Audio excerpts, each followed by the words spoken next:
Hello students, welcome back to YouTube channel Science Guru. आज का जो हमारा वीडियो है it is on the topic of control and coordination. ठीक है जी। तो हमारा जो अगला वीडियो होगा it is also on this same topic, लेकिन जितना हो सका मैं इस वीडियो के अंदर आपका ये वाला चैप्टर आपका ओवर हो जाएगा।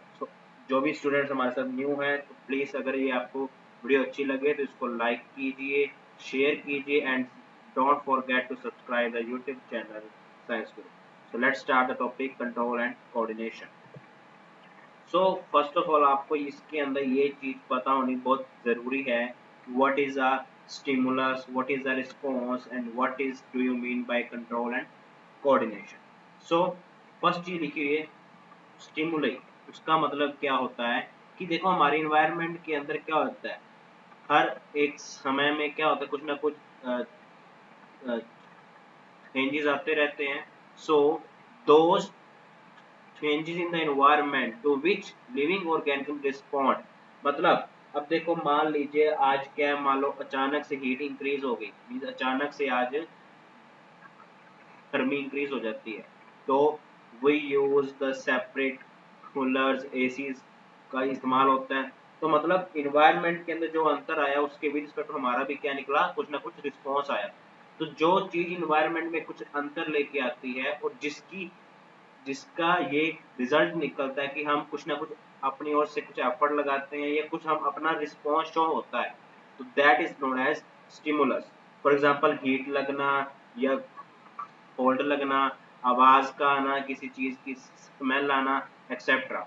जब कोई आपको हाथ लगाता है तब आपको कुछ एहसास होता है, ठीक है।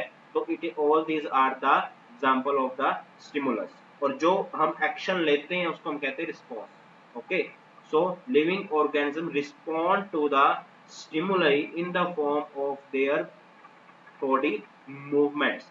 मतलब हम कुछ ना कुछ अपनी हरकत में आते हैं जिसको हम कहते हैं रिस्पॉन्स, और वो हरकत आती है अकॉर्डिंग टू द स्टिमुलाई। अगर आपको हीट लगेगी तो you will act according to like, मतलब आप अपना एसी ऑन रखोगे।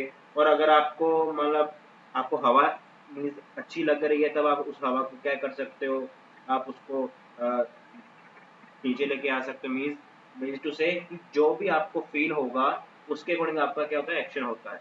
सो जो चीज आपको इन्वायरमेंट से मिलती है जिसके भी तो आपका कोई रिस्पॉन्स निकले उसको बोलते हैं stimulus. Next important concept is coordination. अब देखो आपके हर एक ऑर्गन, हर एक सेल एक दूसरे से लिंक है। फॉर एग्जाम्पल अगर मान लो आपके सामने we have a hot cup of tea, ठीक है, आपके पास एक गर्म चाय रखी हुई है आगे आपके, अगर आप उसमें अपनी उंगली रखते हो तब आप अचानक से अपनी उंगली को उसमें से आप क्या कर पीछे को हटा लेते हो। तो उसका मतलब क्या है कि आपके अंदर कुछ ऐसे ऑर्गन्स हैं, कुछ ऐसा सिस्टम है जिसकी वजह से आपको उसका ऑपरेशन का मतलब कुछ आपको ऊपर से आउटपुट आया कि अगर इसमें से आपने उंगली रखी रखी तब आपको हर्ट हो जाएगा, ठीक है। So for a proper response to a stimulus, many organs in the body should work together। मतलब किसी भी एक चीज का रिस्पॉन्स शो होने के लिए जितने भी ऑर्गन जब इकट्ठे पे काम करते हैं तो उसको हम कहते हैं coordination. So the working together of various organs in an organism to show a proper response to a stimulus is known as coordination. अब इट हमें पता है कि हमारा जो स्पाइनल कोड है और जो हमारे ब्रेन है they control the all the activities. So इसलिए इस जो हमारा टॉपिक है इसका नाम रखा है कंट्रोल एंड कोऑर्डिनेशन, ठीक है। कि जो आपका कोऑर्डिनेशन है, ये जो आपका रिस्पॉन्स है वो आएगा अगर जो दो आपके पास इंपॉर्टेंट होते हैं, one is brain and one is spinal cord, अगर उनका उसके ऊपर क्या रहेगा, कंट्रोल होगा तो। इसलिए इसको कहते हैं control and coordination. Now animals के अंदर कुछ और होता है, प्लांट्स के अंदर कुछ और होता है। फॉर एग्जाम्पल एनिमल्स जो होते हैं, एनिमल्स के अंदर हम भी आ जाते हैं। In animals control and coordination occurs by two things होती है इसके अंदर। First one is central nervous system which include brain and spinal cord, मतलब आपका दिमाग और आपकी जो हड्डी होती है उसको, हड्डी मीन्स टू से रीढ़ की हड्डी, ठीक है, उसको कहते हैं स्पाइनल कॉर्ड। तो और इसके साथ होता है एंडोक्राइन सिस्टम, जिसके अंदर क्या था हार्मोन्स निकलते हैं। वो हार्मोन्स भी आपके हेल्थ के लिए, आपकी हाइट के लिए, आपके इमोशंस जो भी होते हैं, जितने भी आपके अंदर एक्टिविटीज हैं, जो एंजाइम्स वगैरह निकलते हैं, वो किसकी हेल्प से निकलते हैं, हार्मोन्स की हेल्प से ही निकलते हैं। तो विच इज आल्सो इम्पोर्टेंट। लेकिन अगर हम बात करें इन प्लांट्स की, प्लांट्स के अंदर ऐसा कोई भी सेंट्रल नर्वस सिस्टम नहीं होता, because they can't move from one place to another. जो आपका सीएनएस है उसी से हमें क्या एबल है कि हम इधर से उधर हो सकते हैं, हिल सकते हैं, लेकिन plants are not able to move from one place to another. तो उनके अंदर ऐसा होता क्या है जिसकी वजह से वो इसकी हाइट इंक्रीज होती है, ये जो भी उसके आसपास होता है इन्वायरमेंट के, उसके अकॉर्डिंग उसका रिस्पॉन्स आता है। तो उनके अकॉर्डिंग क्या होते हैं, उनके हार्मोन्स होते हैं। सो in plants, control and coordination occurs by chemical substances which are called plant hormones or phytohormones, ठीक है। प्लांट्स हार्मोन का एक अनदर नेम है, that is also known as phytohormones. तो ये आपका आज का पहला बन गया इंपॉर्टेंट कि how does control and coordination occurs in plants by the help of hormones that are known as plant hormones. Second important thing, what is the difference between animal control and coordination system and the in plants. तो उसके अंदर क्या है, we have CNS, that is central nervous system, या आप simple बोल सकते हो we have nervous system, because it is also again of to, it is also further divided into two parts, one is CNS and the other one is PNS। तो वो अभी आगे जाके आपको आएगा, ठीक है जी। Next one is how does, first हम करने लगे हैं coordination in plant, sorry in animals, कि एनिमल्स के अंदर किस वे से कंट्रोल एंड कोऑर्डिनेशन होता है। तो अभी मैंने जैसा कि बताया, एनिमल्स के अंदर animals have two different types of systems. First one is nervous system, second one is endocrine system, ठीक है। पहले हम बात करते हैं अपने नर्वस सिस्टम। वो क्या होता है, it consist of brain, spinal cord and nerves. कुछ हमारे अंदर क्या होती है, नर्व्स भी होती है जो क्या करती है, हमारा स्टिमुलस को ऊपर तक लेके जाती है, फिर ऊपर से उसका क्या लेके आती है, रिस्पॉन्स लेके आती है। तो उस बेस पे we have different types of nerves. तो फर्स्ट ऑफ ऑल पहले हमको ये चीज समझनी जरूरी है कि what are receptors and what are effectors, ठीक है। अब रिसेप्टर से आपको पता लग रहा होगा जो क्या करते हैं, रिसीव समथिंग, ठीक है। So these are the sense organs which receive the stimulus and then they pass the message to the brain or spinal cord by the help of sensory nerves। तो अब यहाँ पे थोड़ी सी कुछ आपके लिए न्यू आ रहा है, तो वो क्या आ रहा है पहले सुन लीजिए। रिसेप्टर्स जो होते हैं वो ऐसे ऑर्गन्स हैं जहां से आपको स्टिमुलस मिलता है, ठीक है। ऐसा ऑर्गन जिसको स्टिमुलस मिलेगा, it is known as receptor. हम इसको एक एग्जांपल से लेते हैं। मैंने जो अभी आपके सामने एग्जांपल रखी थी, मान लीजिए we have a hot cup of tea, ठीक है। इसके अंदर क्या है, we have tea in this. अगर हम इसको हाथ लगाते हैं इसके ऊपर, ठीक है, तब हम हाथ को क्या करते हैं, अचानक से उसमें से उसके ऊपर से हटा लेते हैं। वाई? तो इसके अंदर हमारा हाथ अब क्या हो, बिकॉज हाथ को यहाँ से क्या मिली, हीट मिली, इट इज अ रिसेप्टर। हमारा हैंड यहाँ पे क्या होगा, इट इज अ रिसेप्टर। अब रिसेप्टर्स भी आपके अलग अलग होंगे, अभी मैंने सिर्फ एक एग्जांपल ली, ठीक है। तो अगर तो हमको व्हेन वी टेक आईज, अगर हम बात करते हैं आईज की, तो आईज क्या करती है, eyes help us to see the objects. मतलब अगर कहीं पे आपके पास आसपास में जो सोर्स ऑफ स्टिमुलस है दैट इज लाइट, मतलब कहीं पे भी जब लाइट की वजह से आपको कुछ स्टिमुलस मिले तो उसको हम कहते हैं that are known as photo receptor. Because again मैंने आगे भी इस बात को बताया हुआ है, दिस वर्ड मीन्स लाइट, ठीक है। इसका मतलब होता है लाइट। और अगर आपको कहीं पे आवाज से कुछ मिले तो उसको बोलते हैं फोनो, FPHONO, यहाँ पे होता है टीओ, यहाँ पे एनओ। नेक्स्ट, अगर कोई चीज स्मेल से पता लगे तो उसको हम कहते हैं ओल्फैक्टरी। ये आपके आगे भी आ चुका है, what are olfactory indicators in acid base and salt, उसमें भी ये चीज आ चुकी है। नेक्स्ट वन इज जब आपको उसके स्वाद से पता लगता है तो that is known as gustatory receptor. और अगर कोई आपके ऊपर हाथ लगाए या किसी चीज को आप छूने से पता लगता है तो दैट इज नोन एज, यहाँ पे कुछ और लिखा है आप याद करो, थिग्मो, ठीक है, बिकॉज इसका आगे भी आना यूज, THIGMO रिसेप्टर्स। तो ये सारे आपके पास डिफरेंट डिफरेंट ऑर्गन्स हैं, they are also known as sense organs. तो वहां से आपको मिलता क्या है, स्टिमुलस मिलता है। अब मैं यहाँ पे जो बात हो रही थी वो थी हमारा जो अब हैंड क्या है, हैंड क्या है हमारा, रिसेप्टर्स है। Now next thing is effector क्या होते हैं। So effectors are the muscles and glands which respond to the information from the brain and spinal cord by the help of motor nerves। तो हम इसके ऊपर भी आएंगे, what are sensory nerve, what are motor nerves. पहले हम बात करते हैं रिसेप्टर और इफेक्टर की। देखो हमारा हैंड क्या था, रिसेप्टर था। अब हमारे हैंड नहीं होना क्या है, हल्का सा हाथ हमने उसमें से उठाना है, उससे उसके ऊपर से, ठीक है। तो when you want to lift the hand then our hand will act as a effector। हमारा हाथ या हमारा जो फुल आपकी जो आर्म होगी उसके अंदर क्या होती है, उसके जहाँ पे आपका शोल्डर होता है वहां पे आपके पास क्या होती है, वहां पे जो आपकी मसल्स होती हैं वो क्या करती हैं, it gets contract by the by taking the information from the brain and spinal cord.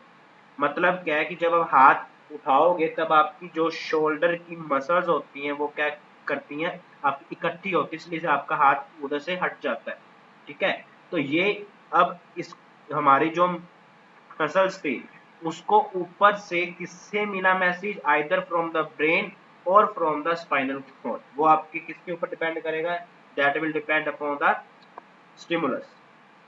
Okay, next important thing यहाँ पे क्या है, सेंसरी नर्व्स। तो अभी मैंने जैसे कि these are the nerves which will pass the information from organ to the brain and spinal cord. मतलब जो हमारे स्टिमुलस को हमारे जो कंट्रोल रूम है हमारा, that is brain and spinal cord, वहां तक लेके जाती हैं जो नर्व, उसको कहते हैं हम सेंसरी नर्व्स।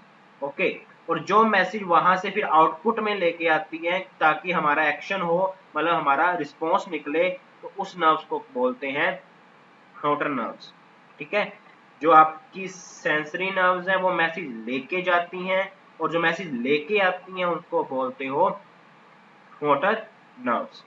और रिसेप्टर होता है जहां से स्टिमुलस मिलता है, इफेक्टर होता है जहां पे उसका इफेक्ट होगा, उस स्टिमुलस का कहां पे इफेक्ट होगा, या जहां से आप क्या करते हो, एक्शन लेते हो। तो all that organs are known as effectors, ठीक है। इतनी इसमें सिर्फ इतना सा था, और ये आपके लिए इंपॉर्टेंट है, ठीक है, जो इसमें मैंने लिख रखे, ठीक है। आप इसका स्क्रीनशॉट लेके भी रख सकते हो, आपके लिए आगे जाके इजी हो जाएगा। आपको याद क्या करना है कि if the stimulus is in the response of sound then what is it is known as, उसका आंसर आपको लिखोगे इट इज फोनो रिसेप्टर। ऐसे आपको कुछ भी एग्जाम में आ सकते हैं। तो ये है अब आपका ह्यूमन का नर्वस सिस्टम या एनिमल्स के अंदर।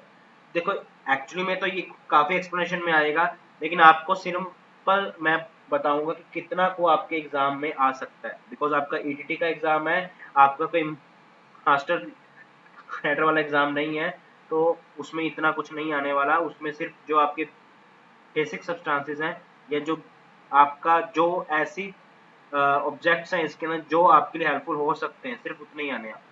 तो लेट्स सी, अब हमारा जो ह्यूमन नर्वस सिस्टम है इसको हमने दो पार्ट्स में किया हुआ है divide, that is human nervous system consist of CNS and PNS।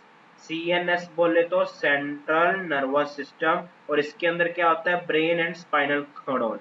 देखो मैंने अभी बताया ह्यूमन का जो नर्वस सिस्टम है उसके अंदर ब्रेन होता है, स्पाइनल खोड होती है और साथ में क्या होती है, इट कंटेन सम नर्व्स।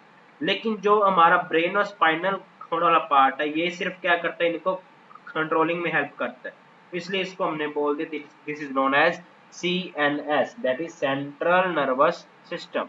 और हमारा जो एक और है टाइप दैट इज PNS, उसको बोलते हैं पेरिफेरल नर्वस सिस्टम। उसके अंदर क्या होती है, it contains different types of nerves. ठीक है, उसके अंदर अलग अलग टाइप की क्या होती हैं, नर्व्स होती हैं, जो कि हमारे अभी आगे आएंगी। ठीक है, देखो यहाँ पे लिख भी रखा हल्का सा hint, it consist of cranial nerves arising from the brain and spinal nerves arising from the spinal cord। अब देखो ऊपर से आपका जो होता है, एक है ब्रेन और एक है स्पाइनल कॉर्ड, इससे आपका रिस्पॉन्स मतलब हुआ क्या, इसने आउटपुट दे दिया। अब उस आउटपुट को ऑर्गन तक लेके जाने में जो चीजें हेल्पफुल है that are known as nerves. ठीक है, इसलिए इसको हमने क्या कर दिया, टू पार्ट्स में डिवाइड, ताकि आपकी अंडरस्टैंडिंग के लिए इजी हो जाए। ये रहा आपका सेंट्रल नर्वस सिस्टम, जिसके अंदर which includes brain and spinal cord. अब इसके आगे इसकी एक्सप्रेशन भी हमें आगे अभी आएगी हमारे पास। तो फर्स्ट हम ये तो इतना इंपॉर्टेंट नहीं है, तो इसको हम ऊपर ऊपर से भी कर लेते रिवाइज PNS को। तो इसके अंदर different types of, it contains different types of nerves. First one is cranial nerves. So these are the nerves that go from your brain to eyes, mouth, ears and other parts of your head। मतलब आपको ये याद करनी है what are cranial nerves। तो आपको इसका answer क्या आएगा, the nerves which are attached from the brain to the different organs, जो ऊपर ऊपर तक है, यहाँ तक के ऑर्गन्स तक। ठीक है, जिन ऐसी सारी नर्व्स जिनसे आपका जो ये ब्रेन है वो अटैच है, ऊपर वाला पार्ट, तो उसको हम कहते हैं these all kinds of nerves are called cranial nerves. अब अगली होती हैं स्पाइनल नर्व्स, या उसको हम बोलते हैं पेरिफेरल नर्व्स। ठीक है, तो those nerves which starts from your spinal cords up to your arms, leg and feet. मतलब जो इससे अटैच है, ठीक है, जो इससे अटैच है उसको हम कहते हैं स्पाइनल नर्व्स, और जो हमारे ब्रेन से अटैच है that are known as cranial nerves. अब इसके अलावा दो टाइप की और आपके पास होती है nerves. First one is central nerves. तो central nerves are in your brain and spinal cord. अब हमारा जो ब्रेन है उसके अंदर जो नर्व्स है उसको हम बोलते हैं सेंट्रल नर्व्स। लास्ट होती है ऑटोनोमिक, मींस अपने आप जो होती हैं। Autonomic nerves arises from your spinal cord to your lungs, heart, stomach and sex organ etcetera. मतलब ऐसी नर्व जो स्पाइनल कॉर्ड से तो निकलती हैं, लेकिन हमारे जो अंदर ऑर्गन्स होते हैं उसके साथ अटैच है। ठीक है, देखो जो स्पाइनल नर्व्स है वो आपकी आर्म्स, लेग के साथ अटैच है, लेकिन उसके अंदर different different we have different types of organs, lungs, heart, liver, pancreas etcetera. तो इनके अंदर जब अटैचमेंट होती है किसके साथ, इसके साथ ही विद द स्पाइनल कॉर्ड, उसको कहते हैं ऑटोनोमिक नर्व्स। ठीक है, so we have different type of nerve। first one is cranial nerves, मतलब the nerves which are attached with the brain and the upper body organs। second are known as spinal or peripheral nerves, so the nerves which arises from spinal cord to the different body parts, उसको हम कहते हैं spinal। and what are autonomic, the spinal nerves which are attached with the organs is known as autonomic। और last में होती है the nerves within the brain and spinal cord, मतलब जो ब्रेन और स्पाइनल के अंदर होती है उसको हम कहते हैं सेंट्रल नर्व्स। ओके, सो इसका भी आप स्क्रीनशॉट लेके रख सकते हो, आपके लिए इजी हो जाएगा ये। नेक्स्ट थिंग इज, अब इन सब के लिए रिस्पॉन्सिबल है क्या, we are talking about nerves and all. तो इसका जो आपकी एक किसी भी टाइप की नर्व होती है, तो उसका जो सबसे छोटा सेल होता है उसको हम कहते हैं न्यूरॉन, और you can also say it is also known as nerve cell. अब पेपर में ये बहुत इंपॉर्टेंट है because it is the structural and functional unit of nervous system. देखो हमारे पास अब तक आ चुका है what is the structural and function unit of life, तो उसका आंसर आएगा सेल। अगर वो पूछे structural and functional unit of kidneys, तो उसका आंसर आएगा हेफ्रॉन। देखो यहाँ पे बच्चे कंफ्यूज होते हैं, one is neuron and the other one is nephron. तो जो आपका नेफ्रॉन है वो कहाँ पे होता है, that is the structural and functional unit of the process of excretion. और जब हम नर्वस सिस्टम की बात करते हैं तो उसको हम कहते हैं न्यूरॉन। ओके, अब जो एक ये जो होता है nerve cell is the longest or you can say largest cell in the human. Okay, neuron is the largest cell or you can say जो सबसे लंबा होता है, it is the longest cell in the human. Okay, now important thing क्या है कि अब इसके अंदर होता क्या है, तो आप यहाँ पे इसकी ये आपके सामने इसकी एक्सप्लेन हुई है, दैट इज स्ट्रक्चर। तो फर्स्ट इसके जो यहाँ पे ऊपर होते हैं उसको हम कहते हैं it consist of cell body that is called cyton, मतलब ये अंदर वाला सारा जो है मटेरियल इसको हम कहते हैं साइटन या सेल बॉडी। और इसके अंदर क्या होता है, it contains nucleus and cytoplasm only. ये जो आपकी साइटन इसका फर्स्ट पार्ट है, इसके अंदर क्या होता है, एक तो न्यूक्लियस और एक क्या होगा liquid substance that is known as cytoplasm. Second, अब इसकी जो अलग अलग ब्रांचेस निकली हुई that are known as dendrites, DENDRITES, ये यहाँ पे लिख भी रखा है। और इसका जो इधर वाला एंड है लॉन्ग एंड, इसको हम कहते हैं axon. It has a long nerve fibre which is known as axon, और उसके ऊपर एक प्रोटेक्टिव शीट लगी हुई है, दैट इज एक उसके ऊपर क्या है, it consist of a protecting hair that is formed of hyaline sheet. ठीक है, वो किसकी होती है, it is made up of your इसका, और हम इसको कहते हैं it is known as hyaline sheet. Sheet means to say layer. So अब एक जब आपका ये कंप्लीट बन गया, इट इज एन न्यूरॉन। अब इसके आगे भी एक और होगा, ठीक है, अब एक और इसके आगे क्या लगा होगा, न्यूरॉन लगा होगा, और उन दोनों के बीच में जो स्पेस होता है उसको हम कहते हैं साइनेप्स। ये इंपॉर्टेंट है, ठीक है, व्हाट इज साइनेप्स, तो the space between the two neurons is called synapse. अब यहाँ पे इंपॉर्टेंट है कि किस वे से ये हमसे मैसेज लेके आगे तक लेके जाते हैं। तो जितनी भी नर्व्स है उसके अंदर क्या होते हैं, it consist of nerve cells, एक के बाद एक के बाद एक आपस होते क्या लाखों में होंगे। तो उनके अंदर मैसेज किस वे से हमारे ऊपर तक या ऊपर से नीचे की ओर आता है।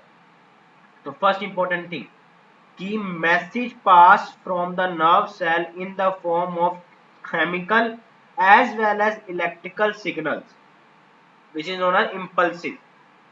तो आपका जो एक्शन के अंदर जब वो एंटर होता है, मतलब ये वाला आपका हैंड है, ठीक है, एक मिनट मैं इसको थोड़ा सा और एक्सप्लेन कर दूं।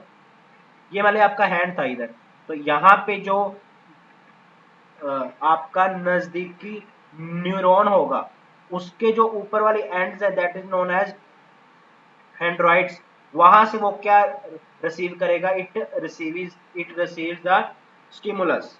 देन वो स्टिमुलस किसके अंदर एंटर होगा, it enters in cell body, then it enters to the action. और जब एक्शन के अंदर आ जाता है तो वो इलेक्ट्रिकल के अंदर क्या हो जाता है, it gets converted into impulse form. ठीक है, it gets converted into electrical impulses. Paper में ये आ सकता है, in which form the neuron will carry the messages, तो उसका आंसर आएगा in form of electrical impulses. तो ये इंपल्सेस की फॉर्म में आगे कहां तक जाता है, it reaches to the brain और स्पाइनल कॉर्ड, और वहां से in the form of impulses ही क्या आता है, जो आपका इफेक्टर है उस तक पहुंचता है। So the dendrites receive the stimulus and starts a chemical reaction which produces the electrical impulse when it pass from the axon। मतलब यहां तक तो आगे तक तो हुआ क्या आपके पास, यहां तक क्या हुआ, यहां तक उस हुई क्या, it occurs a chemical reaction. लेकिन जब वो एक्शन के अंदर एंटर करता है तो it gets converted into electrical impulse. ठीक है, अब मैं आपको ये बताने लगा हूं कि किस वे से एक न्यूरॉन से जो अगले वाला न्यूरॉन होगा वहां तक मैसेज आएगा। ठीक है, तो अब देखो मैंने अभी बताया, यहाँ पे लिखा है the space between the two neuron is called synapse. अब अगर कहीं पे दो ऑब्जेक्ट्स के बीच में स्पेस होता है तो वहां पे आपका जो भी इंपल्स आती है वो तो रुक जाएगी, लेकिन इंपल्स आगे आती है। उसका रीजन क्या है? Due to the production of a enzyme, you can say, that is known as neurotransmitter। एक लिक्विड सब्सटेंस रिलीज होता है व्हेन अ स्टिमुलस अकर्स, तो वो उसको क्या करता है अपने में से इंपल्स को आगे जो सेकंड न्यूरॉन है वहां तक क्या करता है, पास आउट। सो यहाँ पे आ सकता है नेम द एंजाइम, या कुछ भी यहाँ पे आ सकता है, name the liquid which helps in the transmission of message from one neuron to the another. तो उसका आंसर आएगा न्यूरो ट्रांसमीटर, मतलब जो उसको आगे लेके जाए। Next part is human brain. हमारा जो ह्यूमन का ब्रेन है वो सबसे इंपॉर्टेंट पार्ट है। अब सबसे ऊपर वाली जो लेयर होती है that is protecting layer of the skull, उसको हम क्या बोलते हैं? That is known as cranium. अब ये सिर्फ एक ही नहीं होती, इट कंसिस्ट ऑफ 3 मेम्ब्रेन्स। इसके ऊपर कितनी लगी होती है? इट कंसिस्ट ऑफ 3 मेम्ब्रेन्स, और उसके that are called meninges, that are called meninges, which are filled with the liquid। अब name the liquid that is present on the above membranes of the brain। तो उसका answer आता है cerebrospinal fluid। Okay, so it is a liquid. अब इसका use क्या? Because आपको पता है अगर एक लिक्विड है उसके ऊपर एक लेयर लग जाती है, फिर एक लिक्विड, फिर एक और है, तब अगर ऊपर से कुछ आपको कुछ चीज आपके जो ब्रेन पे लगेगी भी तो वो जो होगा it accept the shock, so it helps to protect the brain from the shocks. जो लिक्विड है वो क्या, उसका क्या फंक्शन है? ये आपको जो मैकेनिकल कुछ भी आपकी जो इंजरीज होती है वहां से उसको क्या करता है, बचाता है। अगर ये ना होगा तो सीधा ही आपका जो ब्रेन है उसके ऊपर हर्ट होगा, और आपको पता है अगर हल्का सा भी वो हर्ट हो जाए तो आपका पूरा शरीर रुक जाता है, because it is the main coordinating centre of the human body. Now the brain is divided into 3 parts. First one is जो आगे वाला होता है that is known as forebrain, और जो हमारा जो अंदर वाला उसको कहते हैं मिड ब्रेन, हमारा जो सबसे एंड पे नीचे है उसको हम कहते हैं hind brain. Okay, so first we will do forebrain. It consist of cerebrum and olfactory lobes. अब पेपर में आता क्या, what is the function of cerebrum, या इन फोरब्रेन के अंदर होता क्या है? Yes, cerebrum is located in which part of the brain. तो ये टाइप के आपको एग्जाम में बनते हैं मेन एमसीक्यू इसके ऊपर। लेकिन सबसे इंपॉर्टेंट क्या, इन जितने भी ऑर्गन्स हैं इंपॉर्टेंट, सिर्फ वो इंपॉर्टेंट मैंने यहाँ पे लिखे हैं, और उनके क्या इंपॉर्टेंट है कि इनके इंपॉर्टेंट फंक्शंस क्या है उसके ऊपर ही आपको एग्जाम में आता है। जैसे it is the thinking part of the brain, तो एग्जाम में name the thinking part of the brain, तो उसका आंसर क्या आएगा? Cerebrum. And also it controls voluntary actions. देखो हमारे पास दो टाइप के एक्शंस होते हैं, एक होते हैं वॉलंटरी और एक होते हैं इनवॉलंटरी। जो आपके इन वॉलंटरी हैं वो आपके क्या होते हैं, जो अपने आप होते हैं। ठीक है, लेकिन जो एक्शन हम खुद निकालते हैं या अपने सोच के हम कुछ एक्शन लेते हैं तो that action are known as voluntary, मतलब हम अपनी ओर से एफर्ट लगाते हैं जो, ठीक है, अपनी इच्छा से जो एक्शन होते हैं उसको कहते हैं वॉलंटरी, और जो अपने आप होते हैं जैसे हार्ट बीट वगैरह वो क्या सारे involuntary action. Also it control smell, hearing, sight, taste and other activities like emotions, learning, memory and thinking. ये देखो ये चीज इंपॉर्टेंट है, थिंकिंग, लर्निंग, ये पार्ट किसकी हेल्प से होता है? हमारा जो आगे वाला जो होता है that is known as cerebrum. Second part है मिड ब्रेन। इसका मेन फंक्शन क्या, इट कंट्रोल्स इनवॉलंटरी एक्शन, मतलब जो अपने आप होते हैं, and reflex movement of head, neck and eyes, eyes का ब्लिंकिंग होना, हमारा जो हेड का उसका उसका हम क्या हिलाते हैं उसको, या हमारा जो ये नेक वाला पार्ट है तो इसको हम इधर उधर करते हैं। All these activities are control by mid brain. अब लास्ट वाला उससे भी इंपॉर्टेंट है, that is it consist of, इसके अंदर मेन जो ऑर्गन है वो कितने हैं, इट कंसिस्ट ऑफ सेरिबैलम। देखो यहाँ पे अलग अलग है, वन इज जो आपका फोर ब्रेन में उसको हम कहते हैं सेरिब्रम, और जो हाइंड ब्रेन में उसको हम कहते हैं cerebellum. Second one is pons and third one is medulla. तो ये इंपॉर्टेंट है, what are the functions of these organs. First important, what is the function of cerebellum? It controls our body movements and balance and posture, मतलब हम सीधा खड़े रहें, ठीक है, और हमारा जो स्ट्रक्चर है वो क्या रहे, सही रहे। वो कौन मेंटेन करता है, it is controlled by hind brain part that is known as cerebellum. Next, हमारी जो रेस्पिरेशन है, दैट इज ऑक्सीजन का ग्लूकोज के साथ रिएक्शन टू फॉर्म एनर्जी, वो किसके कौन से पार्ट से होता है, that is the hind brain का पार्ट है, that is known as PONS, that is horns. और लास्ट है जो हार्ट बीट को हमारी हमें जो वोमिटिंग आती है, स्नीजिंग होती है, खांसी वगैरह होती है, तो all these activities are controlled by the medulla and it is the last organ that is attached with the spinal cord। ठीक है, स्पाइनल cord और हमारा जो ह्यूमन ब्रेन है उसको जो अटैच होता है, उसके अंदर जो आखिरी जो ऑर्गन है that is also known as medulla. ठीक है, जो इनको करता है इकट्ठा। ये आप यहाँ पे भी इसकी आप फिगर देख सकते हो। ये जो हमारा आगे वाला फोरहेड होता है, ठीक है, इसलिए कहते हैं फोर ब्रेन, अंदर वाले को कहते हैं मिड ब्रेन, और जो ये एंड वाला है इसको हम कहते हैं हाइंड ब्रेन। अब जो आपका मिड ब्रेन होता है इसके अंदर it contains two different types of important organs, or you can say glands, that is hypothalamus glands and pituitary gland। वो हमारा एंडोक्राइन जो सिस्टम है उसके अंदर आएगा। ठीक है, इसलिए मैंने यहाँ पे उसकी एक्सप्रेशन नहीं रखी है। Next is spinal cord. आपको पता है कि जो आपकी spinal cord starts from the end of the brain that is hind brain and extends through the vertebral column, मतलब आपके एंड तक नीचे तक आती है।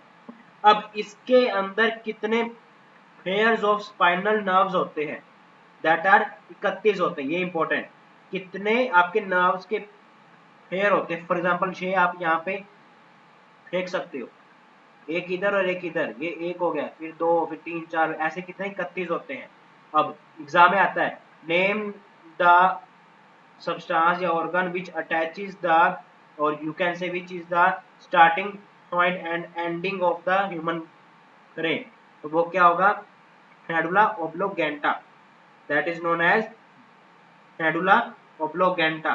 अब आपकी जो स्पाइनल कॉर्ड है इसका मेन फंक्शन क्या है, it helps in the reflex action. Reflex action क्या होते हैं, जो अचानक से हमारा जो रिस्पॉन्स निकलता है, और वो जो एक्शन होते हैं वो हमेशा होते ही रहते हैं आप, तो इसलिए हमारा वो हो जाता है, वो उसमें हम कहते हैं रिफ्लेक्स एक्शन। ठीक है, तो उसकी एक्सप्रेशन अभी आगे आएगी। ओके, तो इट इज द, यहाँ पे इतना कुछ इंपॉर्टेंट नहीं आएगा इसके बारे में। इसके अंदर कितने होते हैं, 31 होते हैं, और इसका मेन फंक्शन क्या है, it helps in the controlling of reflex action. Now, what is reflex action?